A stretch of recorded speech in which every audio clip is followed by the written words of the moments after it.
পৌঁছে দিতে সক্ষম হয়েছি। আরেকটি খুশি খবর হলো যে আপনারা জানেন যে ইসরায়েল কিভাবে আমাদের ফিলিস্তিনের উপর আগ্রাসন চালাচ্ছে, যেখানে সব আরব মরল দেশরা চুপচাপ, সেখানে কিন্তু আমাদের প্রধান উপদেষ্টা ডক্টর ইউনূস সাহেব কয়েকদিন আগে জাতিসংঘ অধিবেশনে কিন্তু বিস্তর আলাপ করেছেন এই বিষয়ে। তো আপনারা জেনে খুশি হবেন যে 13ই অক্টোবর আমি এবং ডক্টর মশিউর রহমান স্যার সহ আমাদের একটা 6 জনের টিম আমরা মিশর যাচ্ছি। সেখানে প্রায় 53,000 আমাদের ফিলিস্তিনি মাজলুম ভাইরা সেখানে শরণার্থী হিসেবে আছেন। তো আমরা এখন অবধি প্রায় 1 কোটি টাকা আমাদের কালেকশনে আছে। 1 কোটি টাকার অধিক টাকা নিয়ে আমরা সেখানে 13ই অক্টোবর যাচ্ছি। মানবাধিকার কর্মী হিসেবে, একজন সেবক হিসেবে আমরা সেখানে তাদেরকে তাদের মাঝে আমরা এই টাকাটা ভাগ করে দেবো ইনশাআল্লাহ, এবং পরবর্তী ক্ষেত্রেও আমাদের এই কার্যক্রমগুলো চলবে।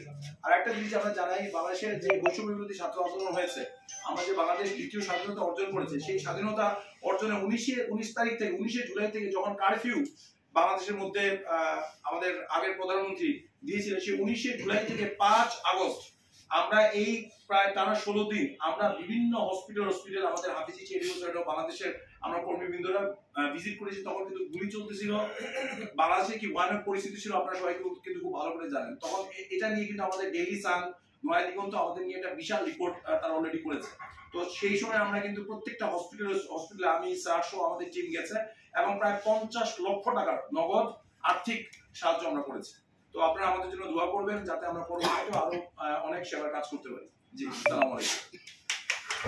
অনেক অনেক ধন্যবাদ হাফিজি চ্যারিটেবল সোসাইটির সম্মানিত পরিচালক জনাব মোহাম্মদ রাত ভাই এবং সম্মানিত সহসভাপতি।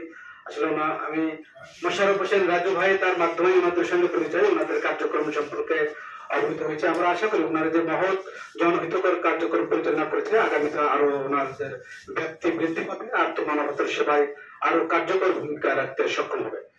পরিচিত এই পর্যায়ে আমাদের ডাক্তার মশিউর রহমান স্যার, উনি অত্যন্ত ব্যস্ত, অনেক রোগী অপেক্ষা করছে ওনার চেম্বারে, উনি আসতে চাচ্ছিলেন না। রাজু ভাইয়ের অনেক রিকোয়েস্ট, এখানে আসলে সকল ডাক্তারই যারা চেম্বারে প্র্যাকটিস করেন এই সময়টা তাদের জন্য অত্যন্ত গুরুত্বপূর্ণ সময়, ব্যস্ত সময়। তারপর উনি এখানে এসেছেন, আন্তরিকভাবে ধন্যবাদ জানাই। ওনার কিছু কথা আমরা এখন গুরুত্বপূর্ণ কথা শুনবো। ডাক্তার মশিউর রহমান। আসসালামু আলাইকুম ওয়া রাহমাতুল্লাহ। আজকের এই মহতী অনুষ্ঠানের প্রধান অতিথি এবং সভাপতি এবং আমন্ত্রিত অতিথিবৃন্দকে আমার অন্তরস্থল থেকে ধন্যবাদ জ্ঞাপন করছি। আজকের এই অনুষ্ঠানটি অত্যন্ত গুণীজনরা আছেন, এখানে উপস্থিত আছেন। আমার মতো ক্ষুদ্র মানুষ আসলে এই ধরনের অনুষ্ঠানে আমি আমন্ত্রণ পাইও না, আর যাওয়ার সুযোগ খুবই কম হয়। যাই হোক, আজকের এই অনুষ্ঠানে আমন্ত্রিত হতে পেরে আমি খুবই আনন্দ প্রকাশ করছি। এবং আমি দুই একটি কথা বলবো, যেটি মানবাধিকারের যে কথাগুলো আসলো এখানে কবি উনি বলেছেন এবং স্যার বলেছেন যে মানবতার অবক্ষয়, সামাজিক অবক্ষয়, এটি আসলে চরম পর্যায়ে ধারণ করেছে। আমি সর্বপ্রথম ঢাকা ইউনিভার্সিটিতে ভর্তি হই, তারপরে ওখান থেকে মাইগ্রেট করে মেডিকেল কলেজে যাই। কিন্তু ঢাকা ইউনিভার্সিটির যে কথিত অবস্থা, আমাকে পর্যন্ত এক স্টুডেন্ট বলেছে যে প্রতিদিন মিটিংয়ে যেতে হবে, ক্লাস করার কোনো প্রয়োজন নেই, বন্ধু ক্যান্টিনে যেতে হবে। আমি বলছিলাম ক্লাস না করলে পরীক্ষা দেবো কি করে? পরীক্ষা দেওয়া কোনো সমস্যা নেই, আমরা সব ব্যবস্থা করে দেবো। যখন আমি একটু পিছু টান দিলাম, যাচ্ছি না মিটিং এ মিছিলে, তখন কিন্তু তারা বলতেছে তোমার পকেটে আমরা অস্ত্র দিয়ে দেবো এবং পুলিশে ধরে দেবো, সারা জীবন তুমি জেলখানা পস্তাবে। এটা আমি বাস্তব সাক্ষী নিজে এখানে বলছি।